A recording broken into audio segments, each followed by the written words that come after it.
আসন্ন ত্রয়োদশ জাতীয় সংসদ নির্বাচনে নারায়ণগঞ্জ ৫ আসনে ধানের শীষ মার্কায় ভোট চেয়ে নাসিক ২১ নং ওয়ার্ডে গণসংযোগ করেছে বিএনপির স্থায়ী কমিটির সদস্য ও অত্র আসনের বারবার নির্বাচিত সাবেক এমপি অ্যাডভোকেট আবুল কালাম। ২৬শে জানুয়ারি রোজ সোমবার দুপুরে নারায়ণগঞ্জ সিটি কর্পোরেশনের ২১ নং ওয়ার্ডের বিভিন্ন গুরুত্বপূর্ণ সড়ক ও মহল্লায় অ্যাডভোকেট আবুল কালাম ধানের শীষ মার্কায় ভোট চেয়ে গণসংযোগ করে ভোট প্রার্থনা করেন।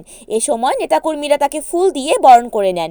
রাস্তার বিভিন্ন প্রান্তে প্রান্তে দাঁড়িয়ে থাকা শিশু কিশোরেরা ফুলের পাপড়ি ছিটিয়ে তাকে শুভেচ্ছা বার্তা জানান। গণসংযোগের সময় উপস্থিত ছিলেন নারায়ণগঞ্জ মহানগর বিএনপির যুগ্ম আহ্বায়ক আলহাজ আবুল কাউসার আশা, নারায়ণগঞ্জ মহানগর বিএনপির সদস্য সচিব অ্যাডভোকেট আবু আল ইউসুফ খান টিপু, বন্দর থানা বিএনপির সভাপতি হাজী শাহিন শাহ আহমেদ, সাধারণ সম্পাদক নাজমুল হক রানা, বন্দর থানা বিএনপির সাবেক সভাপতি নূর মোহাম্মদ পনেজ, নাসিক ২১ নং ওয়ার্ডের সাবেক কাউন্সিলর আলহাজ হান্নান সরকার, বিএনপি নেতা রোমেন সহ আরও উপস্থিত ছিলেন নাসিক ২১ নং ওয়ার্ড বিএনপি এবং অঙ্গ সংগঠনের নেতৃবৃন্দরা। আজকে আমরা নারায়ণগঞ্জ সিটি কর্পোরেশনের ২১ এবং ২২ দুইটি ওয়ার্ডের আমাদের গণসংযোগ চলছে।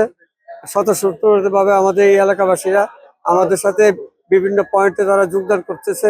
স্বতঃস্ফূর্ততা প্রমাণ করে যে ধানের শীষ কতখানি জনপ্রিয় এবং এই মার্কাটার জন্য যে মানুষ দীর্ঘদিন অপেক্ষায় ছিল, আজকে আমি প্রতি মুহূর্তে অনুভব করতে পারছি যে আসলেই ধানের শীষ এমন একটি মার্কা, আল্লাহ প্রদত্ত মার্কা। শহীদ জিয়া রেখে গেছেন, বেগম খালেদা জিয়া ধরে রেখেছিলেন, আজকে তারেক রহমানের হাতে আসছে।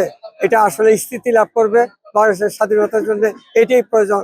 এবং আমি আমার এলাকাবাসীকে আমি আশ্বস্ত করতে চাই যে ইনশাল্লাহ বিএনপি ক্ষমতায় আসবে এবং আপনাদের সমস্ত অভাব অভিযোগ চাহিদা যা আছে অতীতে না আমি আগামী দিনেও সফলভাবে সেটি সম্পূর্ণ করতে সক্ষম হব।